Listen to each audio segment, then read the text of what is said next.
ओवैसी साहब मेरे मित्र हैं, लेकिन मेरा उनको सुझाव है बिना मांगा हुआ कि आप हैदराबाद संभालिए, हैदराबाद अपना किला बचाइए, बेकार सीमांचल में आकर और कंफ्यूजन पैदा मत कीजिए। अगर आप हैदराबाद अपना संभाल लिए होते, अगर तेलंगाना में मुसलमानों का भला कर दिए होते तो यही बढ़िया होता। बंगाल में चुनाव हो रहा था तो यहाँ पर आईएसएफ के लोग ओवैसी साहब आए थे, लेकिन सारे मुसलमानों ने कहा नहीं भाई, हम लोग को टीएमसी पर भरोसा है, हम लोग को भाजपा से लड़ाई, हम लोग को इस सब चक्कर में नहीं पड़ना है। आईएसएफ और ओवैसी साहब कुछ वहां नहीं कर सके। इस बार सीमांचल के मुसलमान वो गलती नहीं करेंगे जो 2020 में हुआ है। ओवैसी साहब का सम्मान है, बहुत बढ़िया तकरीर करते हैं, पढ़े लिखे व्यक्ति हैं, लेकिन उनको हैदराबाद में रहने दीजिए। सीमांचल के नेता, सीमांचल के रहनुमा जो जिनको रहनुमाई करनी है वो सीमांचल का बेटा होना चाहिए। हैदराबाद से आकर सीमांचल में नया नेतृत्व। एनडीए और महागठबंधन में मुस्लिमों को भागीदारी नहीं दी गई, उस हिसाब से जिस हिसाब से संख्या है भाई, मुसलमानों को भागीदारी इसलिए नहीं दी जाती है कि मुसलमानों को भागीदारी से ज्यादा भाजपा का दल सता रहा। मतलब आजाद भारत के इतिहास में पहली बार बिहार में किसी एक दल जनसुराज ने, याद रख लीजिए भैया, 34 मुसलमानों को टिकट दिया है। लेकिन और यही नहीं, ताली इस पर मत बजाइए, हमने घोषणा ये की थी कि जहां से सीमांचल को छोड़कर हमने पूरे बिहार में जहां कहीं भी मुस्लिम विधायक हैं या कोई मुस्लिम प्रत्याशी है, वहां पर जनसुराज मुस्लिम विधायक प्रत्याशी नहीं देगा। तो हम लोगों ने वहां पर मुसलमानों को लड़ाया है जहां आपकी संख्या है, लेकिन कोई मुस्लिम विधायक पहले से नहीं है, कोई दूसरे दल का मुस्लिम प्रत्याशी नहीं है, ताकि कल होकर कोई इल्जाम न लगाए कि भैया ये मुस्लिम प्रत्याशी खड़ा करके इन्होंने वोट बांटा है। और इसके बावजूद टोटल 34 मुस्लिम साथी चुनाव लड़ रहे हैं जनसुराज के टिकट पर। आज तक कोई एक दल ऐसा नहीं हुआ जिसने 34 मुसलमानों को टिकट दिया हो।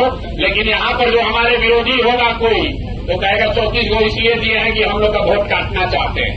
तो मुसलमानों के साथ दिक्कत ये है कि आपको पूछे तो दिक्कत, आपको न पूछे तो दिक्कत। आपको टिकट दिया तो कह रहा इतना टिकट दिया, जरूर कोई न कोई पीछे बात होगा, हम लोग का वोट काटना चाहते हैं। अगर टिकट न दें तो वही मुसलमान कहेगा हम लोग भैया क्या करें, आप भी तो बड़ा बड़ा बात करते थे, लेकिन आप भी तो हम लोग को हिस्सेदारी नहीं दिए। तो मेरे भाई, ये आपका शक हम पर नहीं है, ये आपका शक अपने आप पर है। पिछले 25-30 साल में मुसलमानों को भाजपा का डर दिखा दिखाकर इतना डरा दिया गया है कि आपको जो आदमी आता है उस पर आपको शक ही होता है। आपको अपने आप पर भी शक होता है। जहां आपकी 90,000 1 लाख आबादी है, वहां चुनाव लड़ने जीतने में भी आपको शक होता है। इसीलिए मैंने यही बात कही, जिस दिन आप भाजपा का डर अपने मन से हटा देंगे, अपने आप आपकी आधी समस्या खत्म हो जाएगी। और उसी प्रयास में जनसुराज लगा हुआ है। आप आज मानिए या कल मानिए, प्रधान जी कितने चलना आपको है जनसुराज में ही। आपको लिख के दे देते हैं, आप 1-2 साल समय ले सकते हैं, लेकिन चलना आपको जनसुराज में ही है, क्योंकि जीतेगा जनसुराज ही, जीतेगा जनसुराज ही। आपको तय करना है भाई, और मेरा कोई अहंकार नहीं है।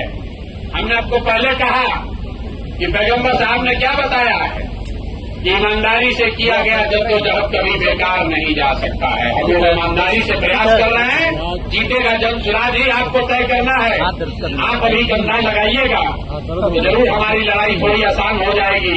लेकिन अगर आपने कंधा नहीं भी लगाया, हम पर भरोसा नहीं भी किया, तो भी आपसे कोई शिकवा शिकायत नहीं है। बिहार जीतने के बाद फिर से आएंगे, लेकिन जब अगली बार आएंगे तो आपसे हरजाना भी वसूलेंगे। हम शाकाहारी आदमी हैं, जीत कर आएंगे तो आपसे जीत कर सेवई भी खाएंगे और आपका हाथ पकड़कर बिठा दिया चला जाएगा।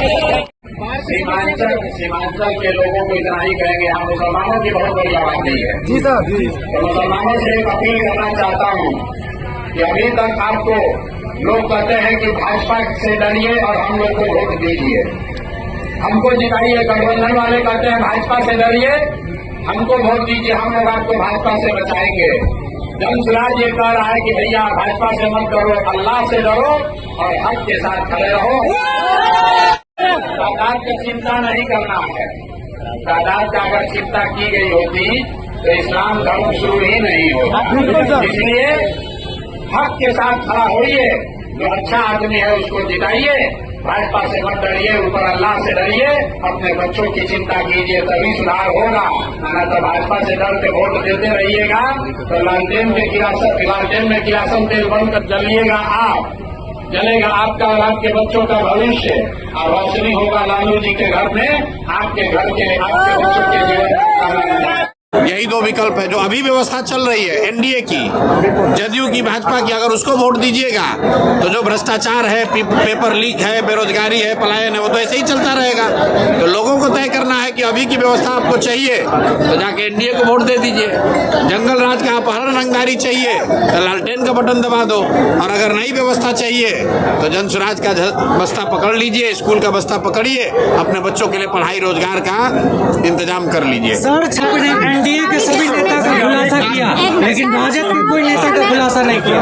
ऐसा है कि राजद के नेता भ्रष्टाचारी हैं, अपराधी हैं, उनके शासन को जंगल राज हमने नहीं, कोर्ट ने कहा। लालू जी पर केस हुआ, मुकदमा हुआ, जेल गए, कानून के तहत अब वो चुनाव भी नहीं लड़ सकते हैं। तो बिहार की एक एक जनता ये जानती है कि राजद के जो लोग हैं ये अपराधी प्रवृत्ति के लोग हैं, ये भ्रष्टाचारी हैं, सरकार में आएंगे तो गलत ही करेंगे।